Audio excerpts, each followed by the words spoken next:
महाविकास आघाडीला 15 दिवसात दुसरा धक्का बसला आणि याचं कारण ठरतंय ठाकरे गट।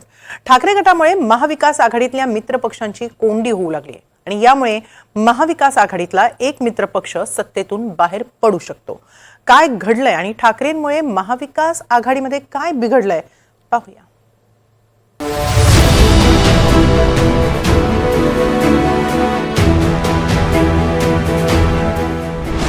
ठाकरेंवर डाऊट, सपा मवियातून आऊट। ठाकरेंची हिंदुत्वाची भूमिका, विरोधात सपा।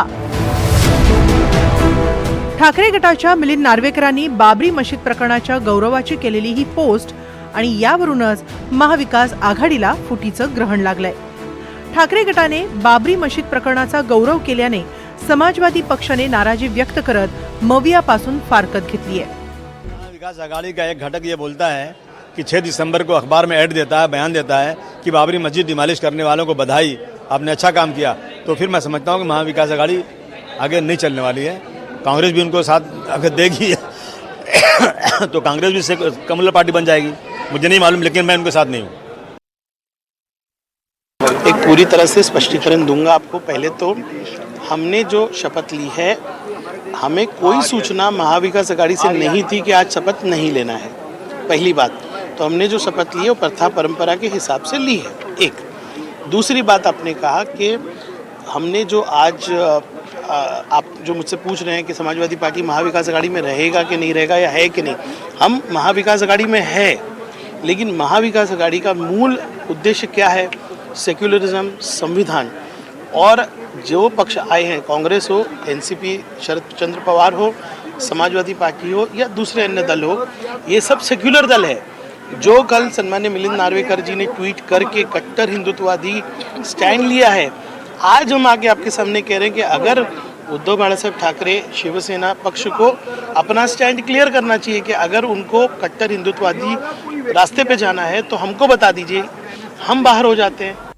फक्त बाबरी मशिदीचं ट्विटच नव्हे तर जागा वाटपातल्या गोंधळावरूनही समाजवादी पक्षाने ठाकरे गटावर आरोप केले।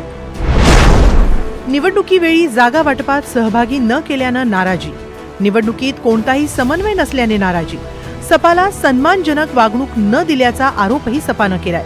ठाकरे गटाच्या मिलिंद नार्वेकरांकडून बाबरी मशीद प्रकरणाचा गौरव करण्यात आला। ठाकरेंच्या कडवट हिंदुत्वाच्या भूमिकेला सपानं विरोध दर्शवलाय। समाजवादी पक्ष केंद्रात इंडिया आघाडीचा एक घटक म्हणून प्रमुख पक्ष आहे। लोकसभेत काँग्रेसनंतर सर्वाधिक जागा समाजवादी पक्षाला मिळाल्या, त्यामुळे समाजवादी पक्ष राज्यातही महाविकास आघाडीसाठी तितकाच महत्त्वाचा आहे।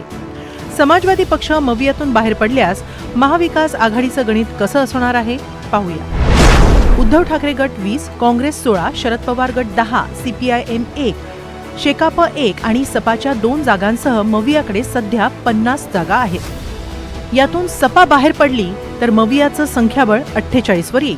महाविकास आघाडीचं काही नुकसान बाहेर पडला, आज ते बोललेत ना, जरा आम्हाला चर्चा तर करू द्या त्यांच्याशी।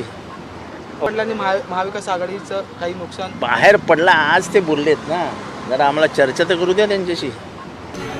त्यांनी काय केलं असेल त्याला आम्ही बोलू त्या भाषा, त्याच्यामुळे आता त्याच्यावरती चर्चा काही भाग ठरत नाही। 2019 साली भाजपला सोडचिठ्ठी दिल्यानंतर ठाकरेंनी महाविकास आघाडी बनवली। 2022ला शिंदेंनी बंड करत हिंदुत्वाच्या मुद्द्यावर ठाकरेंची साथ सोडली। त्यानंतर ठाकरेंची हिंदुत्वाची भूमिका काहीशी सॉफ्ट झाली। राजकारण हे बेरजेच्या गणितापेक्षा जास्त विचारधारेवर चालतं आणि त्यामुळेच विचारधारा सांभाळणं हे राजकारणात गरजेचं असतं। महाविकास आघाडीत मिलिंद नार्वेकरांचं हे ट्विट म्हणजे याच विचारधारेतल्या तफावतीमुळे पडलेला एक मिठाचा खडा। Bureau report, NDTV Marathi, Mumbai.